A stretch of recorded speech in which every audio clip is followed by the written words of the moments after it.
तो कालिया दमन लीला जो है उससे हम बहुत कुछ सीख सकते हैं, लेकिन इससे हम आज दो शिक्षाएं देखेंगे, दो शिक्षाएं कालिया दमन लीला से। কালিয়া দমন যে লীলাটি এখানে হয়েছিল, এখানে অনেক শিক্ষা রয়েছে, কিন্তু তার মধ্যে দুটি শিক্ষা আমরা এখানে আলোচনা করব। तो ये जो कालिया सर्प, इसका पूर्व जन्म क्या था, ये कालिया क्यों बना, ये सांप की योनि में कैसे आया। जो सांप की योनि होती है वो एक ईर्ष्यालु व्यक्ति की योनि होती है। सांप जो होता है ईर्ष्यालु होता है वो। এই যে কালিয়া, তিনি তার পূর্ব জন্মের কথা আলোচনা করব। তিনি কেন সাপ জন্ম নিয়েছিলেন, সাপ হয়ে জন্ম নিয়েছিলেন, এবং সাপ মানে হচ্ছে যার মধ্যে প্রচুর ঈর্ষা রয়েছে।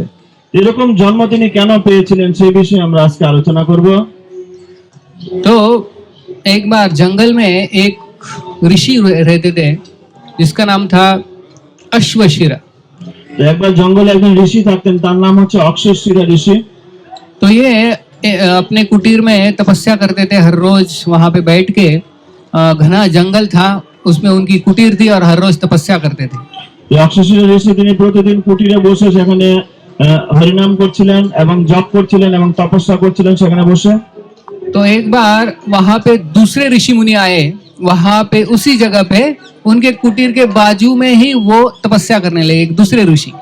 তো তখন সেই সময়ে ওনার কুটিরের পাশে আরেকজন ঋষি আসেন এবং তার কুটিরের পাশে এসে জপ করতে শুরু করেন সেই ঋষি।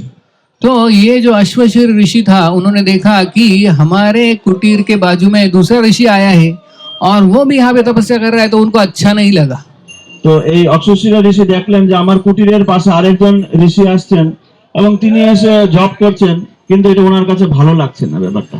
तो उन्होंने सोचा ये तो मेरी जगह है তিনি ভাবলেন এটা তো আমার জায়গা, और मेरे जगह पे ये दूसरा ऋषि कैसे गया आगे। আমার জায়গায় আরেকজন ঋষি এসে জপ করছে। तो वो ईर्ष्या के कारण उसको बहुत गुस्सा आ गया এবং ঈশ্বর দ্বারা এই তার মধ্যে অনেক ক্রোধ এসেছে। और वो उस दूसरे ऋषि के पास गया और बोला कि ये मेरी जगह है, ये मेरा इलाका है, आप यहाँ से चले जाओ, दूसरी जगह पे तपस्या करो। তো তখন এই ঋষি বললেন যে ক্রোধ হয়ে সেই যে নতুন ঋষি এসেছেন জব করছেন তাকে বলছেন এটা আমার জায়গা, আর আপনি আমার জায়গায় এসে জব করছেন, আপনি এর চেয়ে ভালো অন্য কোথাও চলে যান, এটা এখানে আমার জায়গায়। तो ऐसे ईर्ष्या के कारण, वो क्रोध के कारण उस ऋषि को बोला कि दूसरी जगह पे चले जाओ। तो ये दूसरा ऋषि बोला कि ये तो जंगल है, भगवान का है सब, ये किसी का नहीं होता। जंगल में कहीं पे भी कोई तपस्या कर सकता है, कहाँ से ये तुम्हारा जगह हो गया। তখন যখন ঋষি বললেন তুমি অন্য জায়গায় চলে যাও, তখন সেই ঋষি বললেন এটা তো জঙ্গল, জঙ্গল তো কারো মালিক হয় না, তো এখানে জঙ্গল হচ্ছে ভগবানের জঙ্গল, তো ভগবানের জঙ্গলে আমি বসে জব করছি, তুমি বলছো তোমার জায়গা, এ কি করে হয়, তোমার জায়গা কি করে হয়, আমি এখানে জব করলে তোমার কি সমস্যা। तो ये बोला नहीं, मैं यहाँ से कई सालों से तपस्या कर रहा हूँ, ये मेरा जगह हो गया, इसलिए तुम दूसरे जगह पे जाओ, ये मेरा जगह है। তো তিনি বললেন যে আমি এখানে অনেক বছর ধরে তপস্যা করছি, জব করছি, এজন্য এটা আমার হয়ে গেছে, এখন তুমি অন্য জায়গায় চলে যাও। तो ये जो दूसरा ऋषि था उसने भी काफी तपस्या की थी, उसमें भी काफी बल था। तो वो बोला देखो तुम ऋषि मुनि के लायक नहीं हो। ऋषि मुनि यानी वो जो शांत स्वभाव का होता है, शम दम तप शौचम शांति रार्जवम एव च, ये तो ब्राह्मण के गुण है, तुम्हारे में ये गुण नहीं है। तो तुम ऐसे ईर्ष्यालु व्यक्ति की तरह फुटकार रहे हो, बोल रहे ये मेरी जगह है, तो मैं तुम्हें श्राप देता हूँ कि तुम्हें अगला जन्म एक सांप की योनि का मिलेगा, क्योंकि सांप जो होता है ईर्ष्यालु होता है, तुम वैसे ही ईर्ष्यालु, तो उसको श्राप दे दिया कि सांप बन जाओ। তখন ঋষি বললেন দেখো তুমি এখানে যদি অনেকদিন ধরে জব করছো, কিন্তু তোমার মনে কোনো পরিবর্তন নেই, তুমি আমার করছো জঙ্গলের মধ্যে এসে জব করে, আর তুমি আমার প্রতি অত্যন্ত হিংসালু হচ্ছ। এই হিংসা তো মানুষের মধ্যে থাকে না, কোনো মুনি ঋষির মধ্যে থাকে না, এই হিংসা তো সাপের মধ্যে থাকে। আমি তোমাকে অভিশাপ দিচ্ছি, তুমি সাপ হয়ে জন্ম নেবে। तो वो जो अश्वशिर ऋषि था वो बाद में बन गया कालिया नाग। এই অশ্ব ঋষি যিনি অভিশপ্ত হয়ে তিনি কালিয়া নাগ রূপে এখানে অবস্থান করছিলেন। तो देखिए अगर हमारे मन में ईर्ष्या है किसी के प्रति तो वो अच्छी नहीं है। যদি আমাদের মনে কারো প্রতি হিংসা থাকে তাহলে এটা কখনোই আমাদের ভক্তি জীবনের জন্য ঠিক নয়। तो हम भक्ति करते हैं, हम जप करते हैं, भगवान का स्मरण करते हैं, तो हमारे मन के जो अनर्थ है और खास करके ईर्ष्या कम कम कम कम होती जानी चाहिए। আমরা যখন হরিনাম করছি, ভক্তি করছি, ভক্ত সঙ্গ করছি, তাহলে আমাদের মধ্যে যে সমস্ত অনর্থ আছে সেগুলো দূরীভূত হওয়ার কথা, এবং আমাদের মধ্যে যে ঈর্ষা রয়েছে সেই ঈর্ষা দিনে দিনে দিনে দিনে কমার কথা। तो ये जो 6 अनर्थ है इसमें से ईर्ष्या जो है सबसे खतरनाक है। যে 6টি যে অনর্থ রয়েছে আমাদের, তাদের মধ্যে ঈর্ষা জিনিসটা অত্যন্ত অত্যন্ত ক্ষতিকর। जो बाकी के अनर्थ है उसको हम भगवान की सेवा में भी लगा सकते हैं। অন্য যে সমস্ত অনর্থ রয়েছে সেগুলো আমরা ভগবানের সেবায় যুক্ত করতে পারি। क्रोध, काम, मद, मोह, ये सब बाकी हम भगवान की सेवा में लगा सकते हैं, लेकिन ईर्ष्या को नहीं लगा सकते। কাম, ক্রোধ, লোভ, মোহ এগুলো আমরা ভগবানের সেবায় যুক্ত করতে পারি, কিন্তু ঈর্ষা জিনিসটা কখনোই ভগবানের সেবায় যুক্ত হয় না। ईर्ष्या यानी एनवी। ঈর্ষা মানে হচ্ছে এনভি। एनवी यानी एनवी यानी नो वैकेंसी। भगवान के धाम में नो वैकेंसी होता है। अगर जिसके मन में एनवी होता है उसको नो वैकेंसी भगवान के धाम में। তো এনভি যে ইংরেজি শব্দটির সাথে ই এন্ড এন বি দিয়ে শুরু হয়। এন মানে নো, বি মানে ভ্যাকান্সি।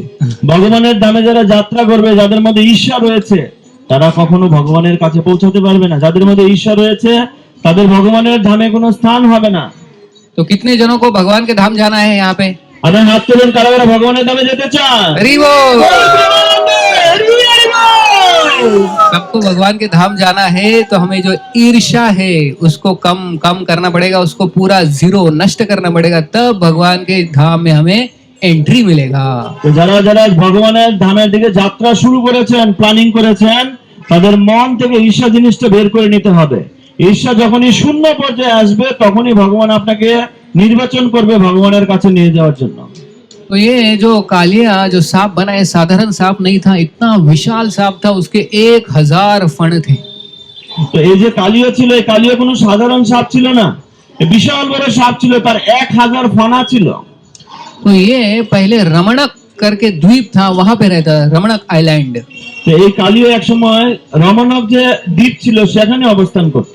तो वहां पे कई सारे सांप रहते थे, कालिया जैसे बड़े बड़े सांप रमणक द्वीप पे। এই রমণক দ্বীপে কালিয়ার মধ্যে এরকম অনেক বড় বড় সাপ সেখানে ছিল।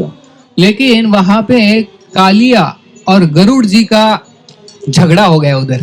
ওখানে কালিয়া এবং গরুড় দেবের মধ্যে একটা ঝগড়া সৃষ্টি হলো। तो गरुड़ जी हर रोज आके वहां पे, गरुड़ जी जो भगवान के वाहन है, उनका तो खाद्य पदार्थ क्या है? सांप। तो वो हर रोज जाके उस रमणक द्वीप पे एक एक सांप उठा के खाते थे। তো এই রমণক যে দ্বীপ ছিল সেখানে গরুড়দেব কি করতেন, তিনি ওই দ্বীপে গিয়ে প্রতিদিন একটা করে সাপ খেতেন, কারণ গরুড়দেবের খাবারই হচ্ছে সাপ। तो ये सारे जो सांप थे रमणक द्वीप पे बहुत परेशान हो गए कि कभी भी गरुड़ जी आते किसी को भी उठा के लेके जाते, बहुत डर लगता है। তো রমণক দ্বীপে যে সমস্ত সাপ ছিল তারা খুব ভয়ে ছিল, কখন গরুড়দেব আসবে আর যে কাউকে তুলে নিয়ে চলে যাবে, খাবে, এ বড় ভয়ানক ব্যাপার। तो उन्होंने सब में मीटिंग किया और वो सब गए अनंत देव के पास, जो अनंत शेष, जो তো সবাই 5 মিনিট, সর 5 अनंत शेष के पास। तो हाँ, तो हो गया 5 মিনিট। Yes.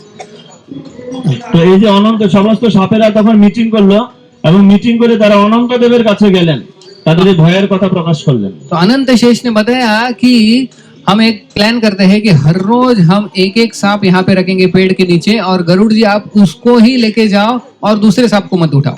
তো অনন্তদেব মিটিং একটা সিদ্ধান্ত দিলেন যে গরুদেব আপনাকে প্রতিদিন একটা করে সাপ দেওয়া হবে, যেটা দেওয়া হবে ওটাই খাবেন, সবাইকে ডিস্টার্ব করবেন না এখানে। तो जब कालिया का टर्न आया उसका, जब गरुड़ जी के लिए वो खाद्य बनने वाला था, तो जब उसको रखा तो कालिया ये राजी नहीं था। तो कालिया जब उसको पेड़ के नीचे रखा, तो जब गरुड़ जी आए तो उसके साथ वो झगड़ा करने लगा कालिया। তো যখন কালিয়ার দিন আসলো, যেদিন কালিয়াকে খেতে আসবে গরুদেব, সেদিন কালিয়া এটা পছন্দ করেনি এবং সে গরুদেবের সঙ্গে প্রচন্ড ঝগড়া শুরু করে দিল। तो दोनों का बहुत ही घमासान युद्ध हो गया, लेकिन गरुड़ जी तो भगवान के बड़े भक्त है, तो उन्होंने ऐसा मारा कालिया को, तो कालिया वहां से भाग गया। তো তখন গরুদেবের সঙ্গে কালিয়ার বিশাল বড় যুদ্ধ শুরু হলো সেখানে, এবং তখন গরুদেব যেহেতু ভগবানের শুদ্ধ ভক্ত, সেজন্য তাকে এমন ভাবে মেরেছিল কালিয়াকে, কালিয়া ওখান থেকে পালিয়ে চলে এসেছে। तो कालिया बाद में वहां से रमणक द्वीप से आ गए यहाँ पे कालिया दह था, और यमुना काफी नजदीक थी यहाँ से, तो कालिया दह यहाँ पे वो। তো তখন ওখান থেকে রমনাথ দ্বীপ থেকে কালিয়া, যে এই কালিয়া দহ যে জায়গা ছিল, এখানে একটা আলাদা দ্বীপ ছিল কালিয়া দহ দ্বীপ, এখানে এসে তিনি অবস্থান করতে। यहाँ पे जब कालिया आ गया तो यमुना के सारे प्राणी जो थे, मछली वगैरह सारे मर गए, क्योंकि कालिया का विष इतना जहरीला था कि इवन जो पक्षी भी जाते थे इस दह के ऊपर से, तो पक्षी भी मर के गिर जाते थे इसमें। তো কালিয়া যখন ছিল এখানে, তার এত কালকোট বিষ ছিল, সেই বিষের প্রভাবে আশেপাশে যে সমস্ত পশু পাখি ছিল তারা কেউ বাঁচতো না। এজন্য আশেপাশে কোনো পশু পাখি থাকতো না, যারা ছিল তারা মরে গিয়েছিল তার বিষের প্রভাবে। तो तो भगवान ने देखा कि भगवान जब यहाँ पे लीला कर रहे थे, कृष्ण भगवान, उन्होंने देखा तो ये कालिया बहुत खतरनाक है, इसका कुछ तो करना पड़ेगा उपाय, क्योंकि उसके वजह से सारा वृंदावन डरा हुआ था। তো কালিয়া যখন এখানে অবস্থান করছিল, তখন কৃষ্ণ যখন এখানে অবস্থান করছে, তখন তিনি দেখলেন যে কালিয়ার ভয়ে সবাই ভীত বৃন্দাবনে। এটা তো হতে পারে না, আমি বৃন্দাবন থাকতে তাহলে কালিয়ার কোনো একটা ব্যবস্থা আমাকে করতে হবে। तो भगवान कृष्ण जब 5 साल के थे तो वहां यहाँ पे आए, और ये जो पेड़ था वही पेड़, इस पेड़ के ऊपर से भगवान ने कूद गए कालिया दह में, कालिया को दमन करने के लिए। একদিন কৃষ্ণ ভগবান বৃন্দাবনে তার সমস্ত গোপ বালকদের নিয়ে যখন এখানে আসলেন, এখানে এসে এই যে বৃক্ষটি আপনারা দেখতে পাচ্ছেন, এই বৃক্ষের উপর থেকে তিনি লাফ দিয়েছেন কালিয়াকে ধরার জন্য জলের মধ্যে, যমুনার জলে। और फिर यमुना के जल में जब भगवान कृष्ण ने, 5 साल के भगवान कृष्ण, उन्होंने जब जंप किया, कूदी लगाई, तो कालिया को बहुत ही क्रोध आ गए। তো কৃষ্ণ ভগবান যখন এই বৃক্ষ থেকে লাফ দিলেন যমুনায়, তখন এই কথা দেখে শুনে কালিয়া তার মনে মধ্যে অনেক ক্রোধ জন্ম হলো। तो कालिया ने तुरंत आके भगवान को डस लिया छाती के ऊपर। তো কালিয়া তখন দৌড়ে এসে ভগবানকে তার নিজের বুকের মধ্যে আটকে নিলেন।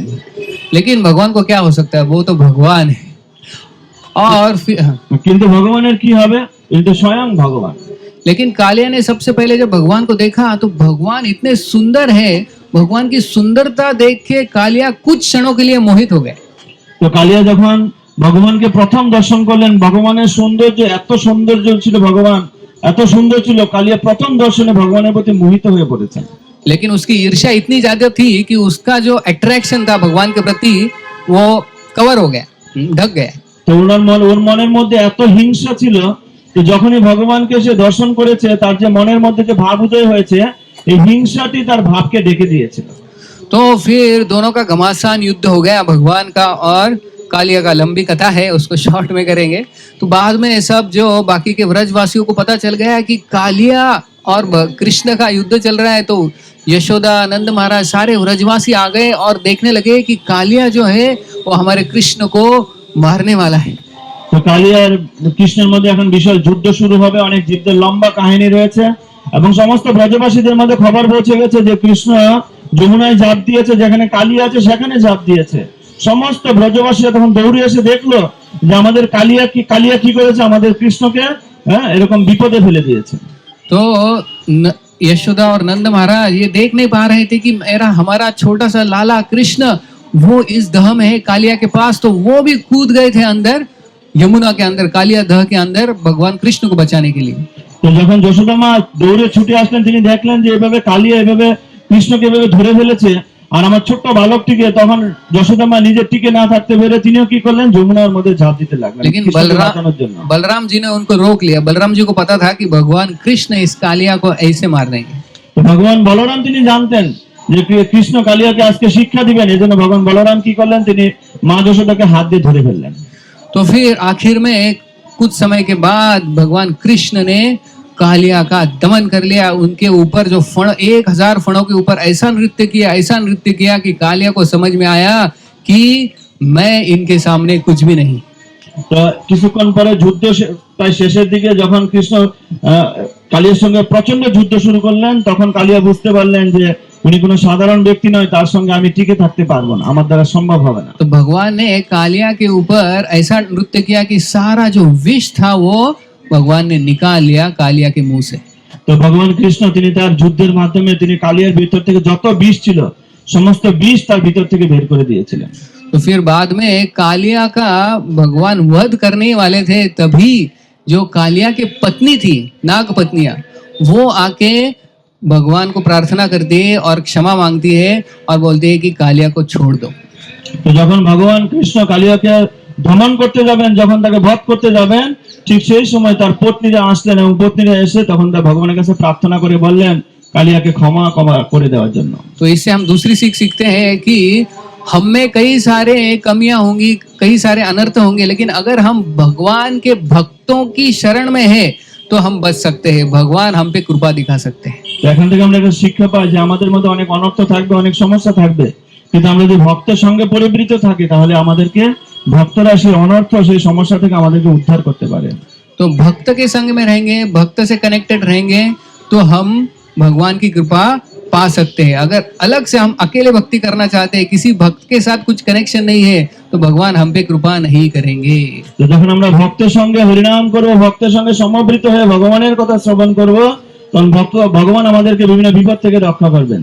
কিন্তু যদি আমরা ভক্তকে বাদ দিয়ে নিজে একা একা কিছু করতে যাই, তাহলে ভগবান আমাকে সহযোগিতা করবেন না। तो भगवान कहते हैं ना हम तिष्ठामि वैकुंठे ना हम योगी हृदय शुभा यत्र गायन्ति मद भक्ता तत्र तिष्ठामि नारदा। भगवान कहते हैं कि जहाँ पे मेरे भक्त है, साथ में संकीर्तन करते हैं, सब साथ में मेरा स्मरण करते हैं, मैं वहां पे रहता हूँ। कोई अकेले भक्ति करना चाहता है, खुद के दम पे भक्ति करना चाहता है, तो मैं उससे प्रसन्न नहीं होता। তো ভগবদ্গীতা ভগবান বলছেন যে আমার ভক্তের সঙ্গে সমাবৃত হয়ে যে হরিনাম করবে, যে ভক্ত সঙ্গ করার জন্য খুব আগ্রহ প্রকাশ করবে, আমি সেই ভক্তের মাধ্যমে তার কাছে অবস্থান করব। কিন্তু যে ভক্ত সঙ্গ পরিত্যাগ করবে, তাই সে আমার কৃপা থেকে বঞ্চিত হবে। तो भगवान ने कालिया की जान बख्श दी, क्योंकि उनके पत्नियों के कारण, उनकी पत्नियां जो थी वो शुद्ध भक्त थी भगवान की, इसलिए उनके कारण कालिया की जान बख्श दी भगवान ने। और कालिया को कहा कि आप यहाँ से तुरंत चले जाओ वृंदावन से, और जहां से आए हो रमणक द्वीप पे, वहां पे फिर से चले जाओ।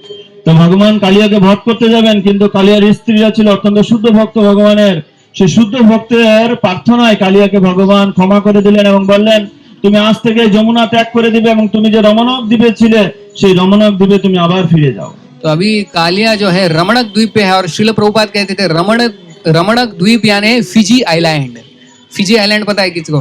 न्यूजीलैंड, ऑस्ट्रेलिया, जो वहां पे फिजी आइलैंड है, वहां पे रमणक द्वीप है, और वहां पे कालिया जाके अभी भी रह रहा है। তো প্রভুপাদ তার তাৎপর্য বলেছেন, রমণক দ্বীপটি হচ্ছে যেখানে নিউজিল্যান্ড, ফিনল্যান্ড, সেখানে যে দ্বীপ আছে এবং যে বড় বড় দ্বীপ রয়েছে, সেটাকে রমণক দ্বীপ বলা হয়। তো কালিয়া যখন কৃষ্ণ এখান থেকে তাকে বিতাড়িত করলেন, কালিয়া এখনো সেই নিউজিল্যান্ডের ওই সমস্ত দ্বীপে এখনো কালিয়া অবস্থান করছে। लेकिन वो अभी कालिया प्रभु हो गए, वो अभी भक्त बन गए, কিন্তু এখন कालिया प्रभु হয়ে গেছেন, তিনি ভক্ত হয়ে গেছেন। क्योंकि भगवान ने उनके ऊपर नृत्य किया, और भगवान के जो चरण है उनके फण पे अभी भी है, तो वो कालिया जो है अभी भक्त बन गए हैं। তো কালিয়ার মাথায় ফনাতে ভগবান নৃত্য করেছিল, এজন্য কালিয়া ভক্ত হয়ে গেছেন এবং তার মাথার মধ্যে এখনো ভগবানের চরণ চিহ্ন রয়েছে। तो हम इस कालिया के कथा से दो चीजें सीखते हैं। पहली तो कि ईर्ष्या नहीं होनी चाहिए हमारे मन में दूसरों के प्रति, वरना हमारा अगला जन्म बहुत खतरनाक हो सकता है। তো এই কালিয়া দমন থেকে আমরা দুটি শিক্ষা লাভ করি। প্রথম শিক্ষাটা হচ্ছে কখনো ঈর্ষা করা উচিত নয়, হিংসা করা উচিত নয়। তাতে কি হবে, আমাদের পরবর্তী জন্মে আমাদের সাপ নিয়ে জন্ম নিতে হতে পারে। और दूसरी है कि हम हमेशा किसी शुद्ध भक्त के शरण में ही भक्ति करनी चाहिए, अलग से भक्ति नहीं करनी चाहिए। আর দ্বিতীয় শিক্ষাটি হচ্ছে সবসময় আমাদের শুদ্ধ ভক্তদের সঙ্গে থেকে আমাদের ভজন সাধন করা উচিত, কখনো একা একা ভজন করার পরিকল্পনা করা উচিত নয়। तो हम यही प्रार्थना करते हैं यहाँ पे। तो संक्षिप्त कथा करेंगे यहाँ पे, आगे और थोड़ी कथा करेंगे, तो यहाँ यहीं पे हम विराम देते हैं। अच्छा, इमली तला में अगली कथा होगी, तो हम यहाँ से आगे हरिनाम संकीर्तन करते हुए आगे जाएंगे। हरे कृष्ण। তো আমরা এখন এখান থেকে বেরিয়ে যাব এবং সামনে ইমলিতলা রয়েছে, একটু পরে ইমলিতলাতে গিয়ে আমরা কিছু আলোচনা করব। তো সবাইকে বিশেষভাবে অনুরোধ জানাচ্ছি, আমরা হরিনাম সংকীর্তনের মাধ্যমে যারা যারা পরিক্রমা করেছেন তারা ধীরে ধীরে বেরিয়ে যাবেন।